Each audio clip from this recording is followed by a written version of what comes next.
Hello everyone. आज का हमारा टॉपिक है वृद्धि और विकास। ये सीटेट के लिए बहुत इम्पोर्टेंट टॉपिक है और इसमें आज हम वृद्धि और विकास में हम पूरा टॉपिक कवर करने की कोशिश करेंगे और इसके बेसिक से सारा समझते हुए जाएंगे कि क्या क्या चीज़ें हैं, कहाँ से डेवलपमेंट के लिए जो बेसिक पहले प्रारंभिक प्रयास हुए इतिहास में वो क्या क्या हैं, सब पढ़ते हुए जाएंगे। तो आज हम शुरू करते हैं इस टॉपिक को बाल विकास का प्रारंभिक इतिहास से। बाल विकास का प्रारंभिक इतिहास में कुछ इम्पॉर्टेंट पॉइंट्स हम पढ़ लेंगे।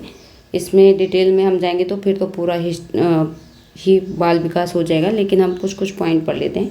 प्लेटो ने अपनी पुस्तक में जो था उसमें उसकी पुस्तक का नाम है रिपब्लिक ने बताया कि बाल्यावस्था के जो प्रशिक्षण है, जो ट्रेनिंग दी जाती है बचपन में बच्चों को, उसका प्रभाव बालक के व्यावसायिक दक्षता और समायोजन पर पड़ता है। उसका जो आगे स्किल डेवलपमेंट होता है या ट्रेनिंग होती है, कोई भी टेक्निकल ट्रेनिंग वगैरह पे, उस पर आगे उसका प्रभाव पड़ता है। इसके बाद कोमनियस के विषय में पढ़ेंगे हम। कोमनियस 17वीं शताब्दी में 1628 में स्कूल ऑफ इन्फेंसी की इन्होंने स्थापना की, शिशु विद्यालय की स्थापना की, और इन्होंने बताया कि सीखने की क्षमता पर उम्र व अनुभव का प्रभाव पड़ता है। जो सीखने की हमारी क्षमता है, लर्निंग की जो हमारी कैपेसिटी है, उसका एज और एक्सपीरियंस का उस पे इफ़ेक्ट पड़ता है। बच्चों की तरफ ध्यान दिलाने वाले पहले मनोवैज्ञानिक भी क्या कौन थे? हमारे कम्युनिस्ट थे। शिक्षक को प्रकृति के नक्शे कदम पर चलना चाहिए, ये कथन था कम्युनिस्ट का। वो एक प्रकृतिवादी थे और प्रकृतिवाद में बालक सबसे महत्वपूर्ण होता है। जो बच्चा होता है, छात्र या लर्नर, वो सबसे इम्पोर्टेंट होता है। कम्युनिस्ट की एक पुस्तक है द ग्रेट डिडक्टिक। इसके बाद हम पेस्टोलॉजी को देखते हैं। पेस्टोलॉजी 1774 में उन्होंने एक मनोवैज्ञानिक अध्ययन किया अपने 3.5 वर्षीय पुत्र पर। टाइडमैन ने शारीरिक और मानसिक विकास का अध्ययन किया। 1869 में इन्फेंट चाइल्ड डेवलपमेंट नामक पुस्तक इन्होंने लिखी। डार्विन ने जो रचना की हुए है biographical sketch of an infant. तो आप इन कुछ इम्पॉर्टेंट पुस्तकों को ध्यान रखेंगे। इसके बाद एक वेरी इम्पॉर्टेंट बुक है रूसो की पुस्तक इमाइल। रूसो का एक काल्पनिक शिष्य था इमाइल, जिसमें उन्होंने इस पुस्तक में इन्होंने बच्चों की शिक्षा का अध्ययन किया। ठीक है। इसके बाद प्रेयर ने द माइंड ऑफ चाइल्ड पुस्तक में 3 वर्ष के अपने जो उनके पुत्र था, 3 वर्षीय पुत्र का मानसिक विकास का अध्ययन किया कि कैसे 3 वर्ष के बच्चे का या बालक का कैसे विकास होता है, और इनकी पुस्तक है the mind of child. Gesell ने infancy and human growth guidance of mental growth नाम की रचना की 1930 में। इसके बाद बाल विकास का वैज्ञानिक अध्ययन करने वाले थे पेस्टोलॉजी। इन्होंने किया, पेस्टोलॉजी ने 1774 में बाल विकास का वैज्ञानिक तरीके से अध्ययन किया।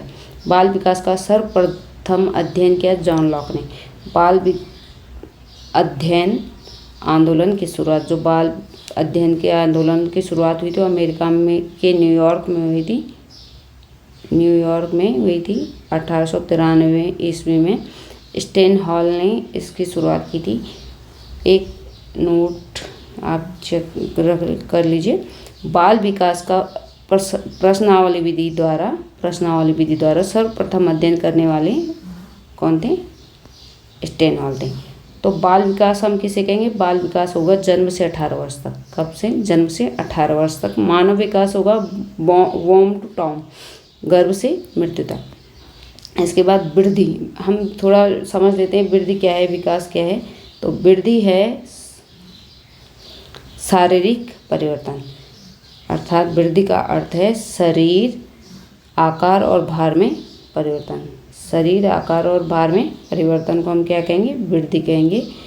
वृद्धि क्या होती? निरंतर नहीं होती, इसकी गति एक जैसी नहीं होती, इसकी गति हमेशा एक जैसी भी नहीं होती। वृद्धि की गति में परिवर्तन आते रहते हैं, समय के साथ इसकी गति में भी परिवर्तन आते रहते हैं। जैसे जन्म के शुरुआती समय में बच्चे का विकास बहुत तीव्र गति से होता है, लेकिन धीरे धीरे स्लो हो जाता है। ठीक है। आगे वृद्धि एक विशिष्ट समय के बाद वृद्धि क्या हो जाती है, रुक जाती है। विकास अब पढ़ेंगे। विकास क्या था, निरंतर चलने वाली एक प्रक्रिया है। विकास से तात्पर्य है शारीरिक, मानसिक, सामाजिक और संवेगात्मक परिवर्तन। मैच्योरिटी क्या है, मैच्योरिटी को हम समझेंगे जो development plus learning plus experience. Development मतलब विकास, प्लस लर्निंग मतलब अधिगम, और एक्सपीरियंस के मतलब है कि हमारा अनुभव। इसके बाद है डेवलपमेंट को हम हेरिडिटी और वातावरण के गुणात्मक संबंध के रूप में भी समझ सकते हैं। Heredity into environment. हेरिडिटी अर्थात हमारा हो जाएगा आनुवंशिकता, आनुवंशिकता।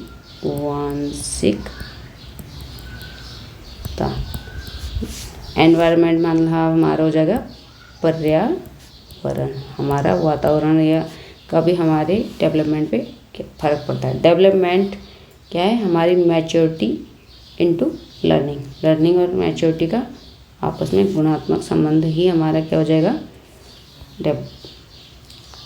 डेवलपमेंट। विकास के कुछ सिद्धांत हैं जिनको हम डिटेल से नीचे पढ़ेंगे। अभी थोड़ा पॉइंट पढ़ लेते हैं।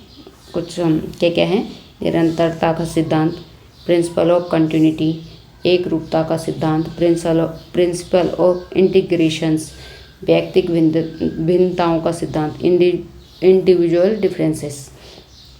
हर व्यक्ति का विकास क्या होता है, अलग अलग तरीके से होता है। वंशानुक्रम एवं वातावरण का सिद्धांत, हेरिडिटी एंड एनवायरनमेंट का जो सिद्धांत है वो क्या है, वो भी हम पढ़ेंगे अभी। समग्र विकास का सिद्धांत, होलिस्टिक डेवलपमेंट का सिद्धांत। जो विकास होता है वो सिर्फ शारीरिक नहीं होता, शारीरिक जो विकास होगा उसको हम बोलेंगे वृद्धि, और जो मानसिक, शारीरिक और भावनात्मक, सामाजिक विकास होगा उसको हम बोलेंगे वो सब मिलके बन जाएगा हमारा विकास। और विकास ये सब एक क्या होगा, समग्र डेवलपमेंट होगा पूरा।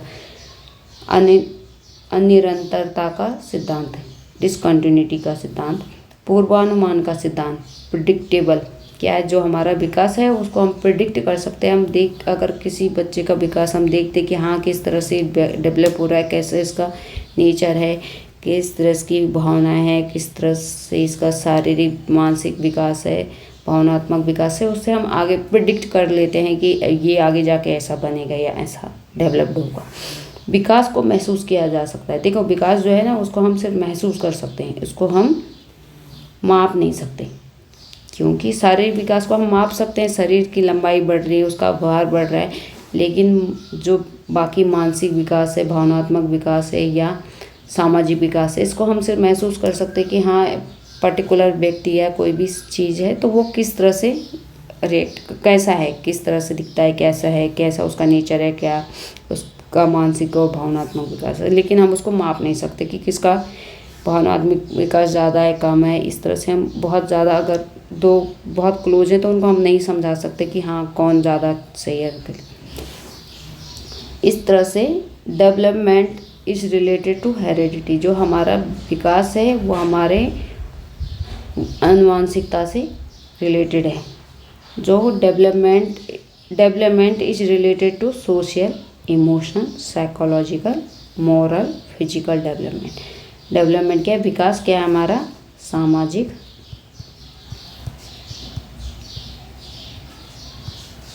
और भावनात्मक,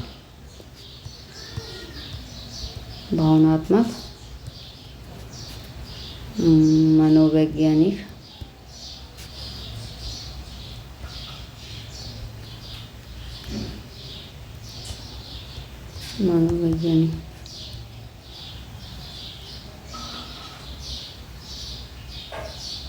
वैज्ञानिक और नैतिक, मॉरल मतलब नैतिक, फिजिकल मतलब शारीरिक,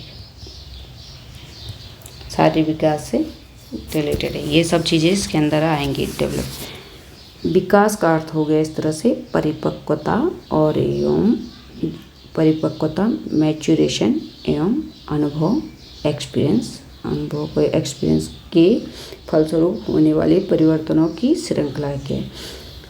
विकास में वृद्धि से तात्पर्य है विकास, आकार, सोच, समझ और कौशलों में वृद्धि।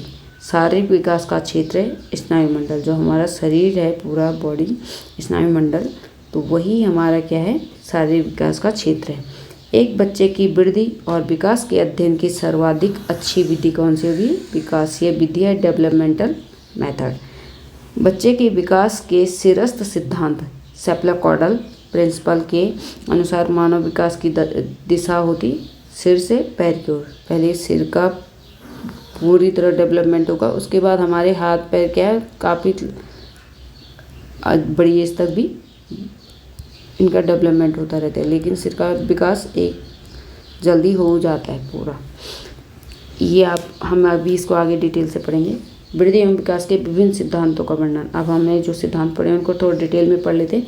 विकास के सिद्धांत, देखो विकास की प्रक्रिया बहुत विस्तृत है, ये ऐसे नहीं कि छोटी प्रक्रिया, ये बहुत डिटेल्ड प्रक्रिया है, क्योंकि इसमें विकास के सभी पहलू आ जाते हैं और जटिल भी है, ये विस्तृत भी है। जटिल क्योंकि सभी चीज़ें आती है तो इसे कॉम्प्लिकेटेड हो जाता है एक तरह से।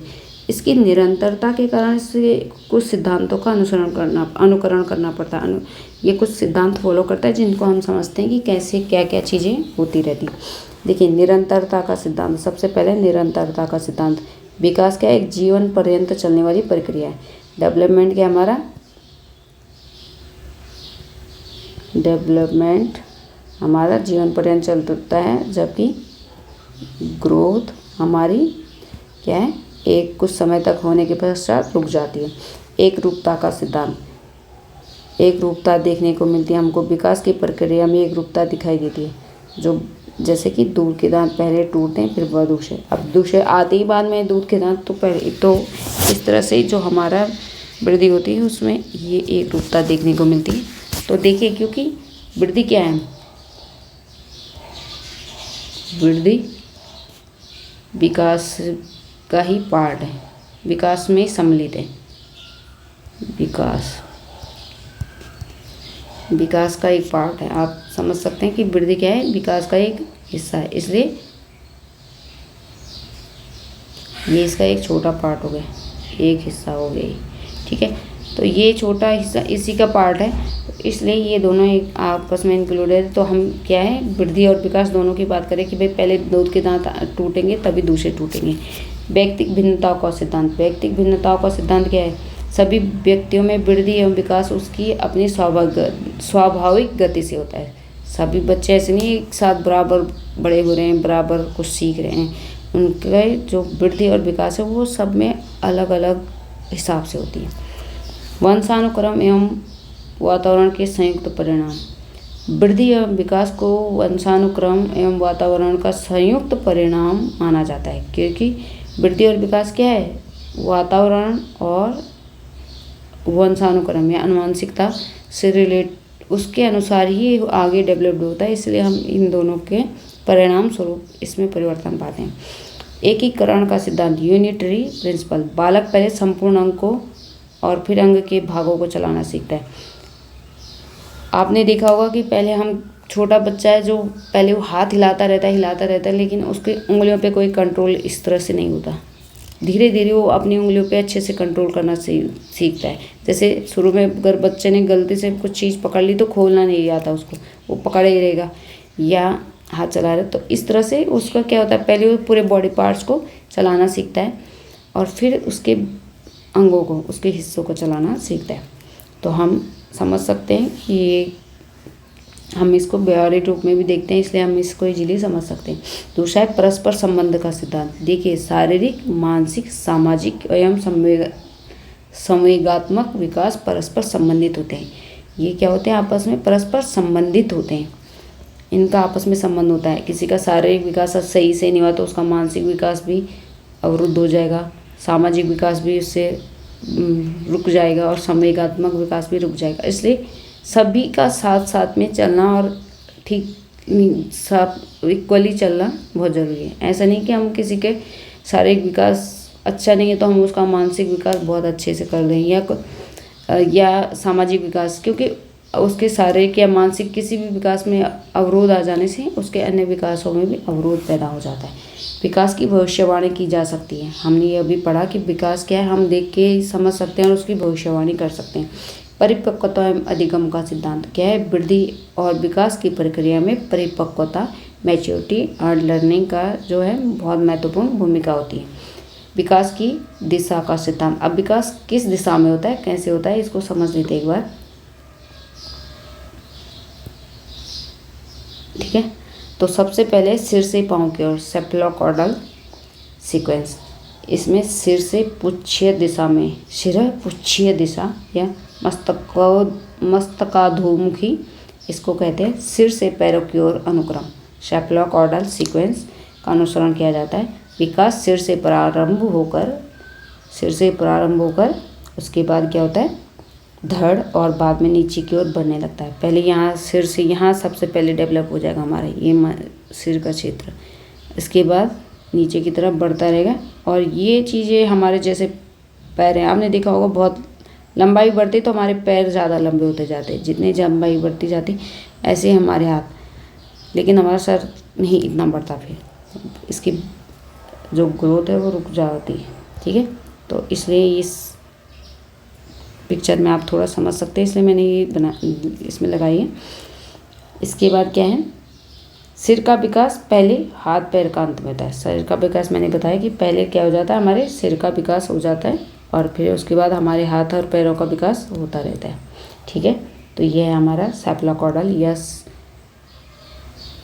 या इसको बोलते हैं शिरः पुच्छीय दिशा या मस्तकाधोमुखी विकास। ठीक है, शीर्षगामी विकास भी बोलते हैं इसको। अनुदैर्ध्य लंबात्मक विकास भी इसको कहते हैं, अनुदैर्ध्य लंबात्मक विकास, लॉन्गिट्यूडनल इसको कहा जाता है। इसके बाद आता है रीढ़ की हड्डी से बाहर की ओर, इसको बोलते हैं प्रॉक्सिमोडिस्टल सीक्वेंस। निकट से दूर का, निकट यहाँ से बाहर की तरफ, केंद्र से बाहर की तरफ, केंद्र से बाहर की तरफ हो गया। और स्थूल से सूक्ष्म का, स्थूल से सूक्ष्म का कैसे बोला मैंने, क्या कि बॉडी पार्ट्स जैसे पूरा हाथ पे कंट्रोल पहले आ जाएगा, बाद में उंगलियों पे कंट्रोल करना सीखेगा बच्चा। ठीक है, तो इसलिए इसको हम कहते हैं, इसमें पहले रीढ़ की हड्डी का विकास होता है। हमारी जो बोन होती है, स्पाइनल कॉर्ड होती है, इसका सबसे पहले विकास हो जाता है। उसके बाद संपूर्ण भुजाओं का और बाकी हिस्से का, इसके बाद हमारे हाथों का और बाकी हिस्से का विकास होता है। अर्थात पहले व्यक्ति की सुषुम्ना स्पाइनल कॉर्ड विकसित होती है और फिर बाहर की ओर विकास होता है। निकट से दूर का सिद्धांत भी इसको हम कहते हैं, इसको हम क्या कहते हैं, निकट से दूर का सिद्धांत भी हम कहते हैं। इस सिद्धांत को अधोगामी सिद्धांत भी कहा जाता है, इसको अधोगामी सिद्धांत भी कहते हैं हम। ठीक है, तो आप इन दोनों को बहुत अच्छे से समझ लेंगे क्योंकि इससे बहुत क्वेश्चन आते हैं। सीटेट में तो बहुत लगभग हर बार कुछ ना कुछ क्वेश्चन आता है। इसके बाद एक सिद्धांत है प्रारंभिक वर्षों में तेज विकास का सिद्धांत, principle of rapid development during early years. शैशवावस्था में वृद्धि और विकास तेजी से होता है।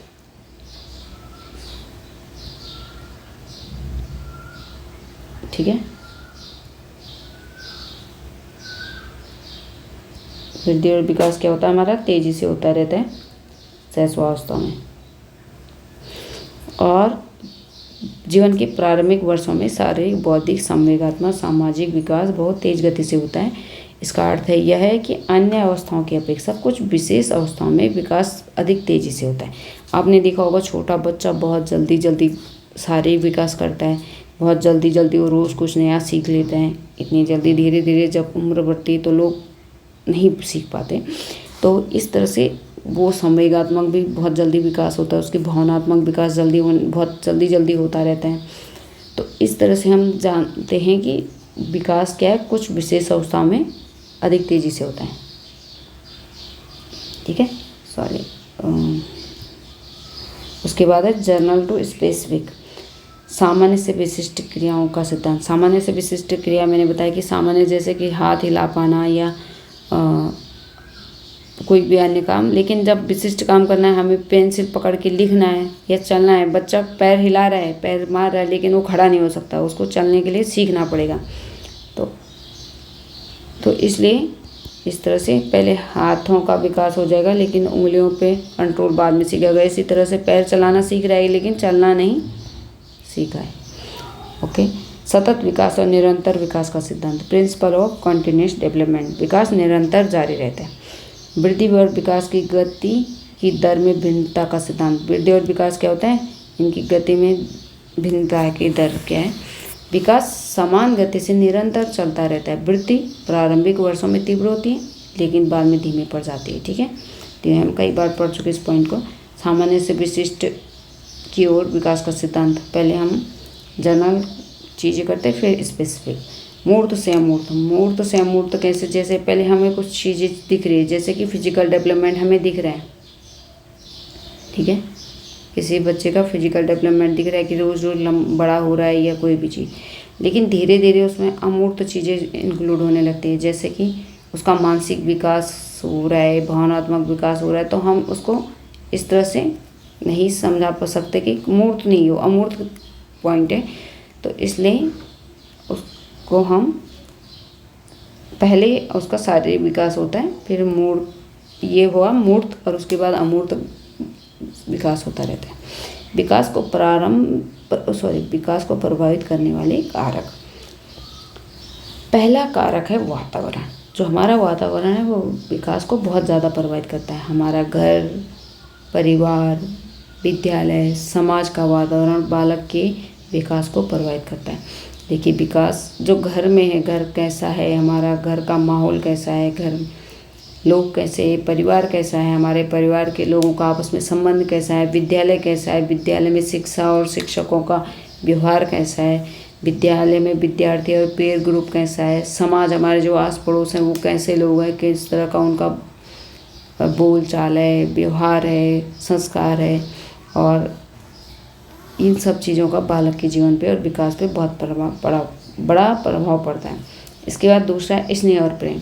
जिस बच्चे को जितना अधिक स्नेह और प्रेम मिलेगा, जितना सही तरीके से उसका पालन पोषण होगा, उसके विकास में भी प्रभाव देखने को मिलेगा। खेल और व्यायाम। कोई बच्चा जितना फिजिकली एक्टिव रहेगा, जितना वो खेल और व्यायाम खेलेगा, उससे उसका शारीरिक और मानसिक विकास भी उतना अच्छे से हो पाएगा। निद्रा और विश्राम। जिस बच्चे को की निद्रा और विश्राम का सही समय होगा, सही टाइम होगा, प्रॉपर उसे आराम मिलेगा, तो वो अच्छे से डेवलप करेगा। भोजन, हमारा जो भोजन है अगर वो स्वास्थ्यवर्धक भोजन होगा तो वो थकान का शत्रु तथा शारीरिक विकास का मित्र होता है। हमारा जो अगर भोजन है वो स्वास्थ्यवर्धक होगा तो जो वो थकान का शत्रु होता है, हमें थकान कम लगती है। हमारा अगर हम अच्छा भोजन करते हैं तो हमारा फिजिकल डेवलपमेंट अच्छा होता है इसलिए, और शारीरिक विकास का मित्र है। ठीक है, सुरक्षा। अगर हम अपने आप को सुरक्षित महसूस करते हैं तो हमारा विकास भी बहुत अच्छे से होता है। वंशानुक्रम, हमारा जो वंश है अगर अच्छा वंशानुक्रम रहेगा तो हमारा विकास भी अच्छा रहेगा। शारीरिक विकास, गत्यात्मक विकास, फिजिकल और मोटर डेवलपमेंट। इसके बाद हम पढ़ते हैं शारीरिक और गत्यात्मक विकास क्या है। बालक के शारीरिक विकास के अंतर्गत उसके शरीर के बाहरी और आंतरिक भागों की वृद्धि और विकास शामिल होता है। जो हमारे शरीर के बॉडी पार्ट्स हैं उनके बाहरी और आंतरिक, जो हमें बाहर दिख रहे हैं वो, और उसके अंदर शरीर के अंदर के जो भी हिस्से हैं उनका वृद्धि और विकास हमारा क्या है, शारीरिक विकास हो गया। यह क्या है, जन्म से लेकर किशोरावस्था तक शारीरिक विकास बहुत तीव्र गति से होता है। उसके बाद है क्रियात्मक विकास का अर्थ। क्रियात्मक विकास सार्थक और निरर्थक गतियों का प्रदर्शन करने की क्षमता से पेशियों में समन्वय, कोऑर्डिनेशन पेशीय प्रक्रिया है, मस्कुलर मैकेनिज्म है, पर नियंत्रण एवं भिन्न अंगों में समन्वय एवं शरीर के क्रियात्मक विकास द्वारा ही संभव है। क्या है, पेशीय प्रक्रिया पर नियंत्रण एवं विभिन्न अंगों में समन्वय, कोऑर्डिनेशन क्या है, एवं शरीर के क्रियात्मक विकास द्वारा ही संभव है।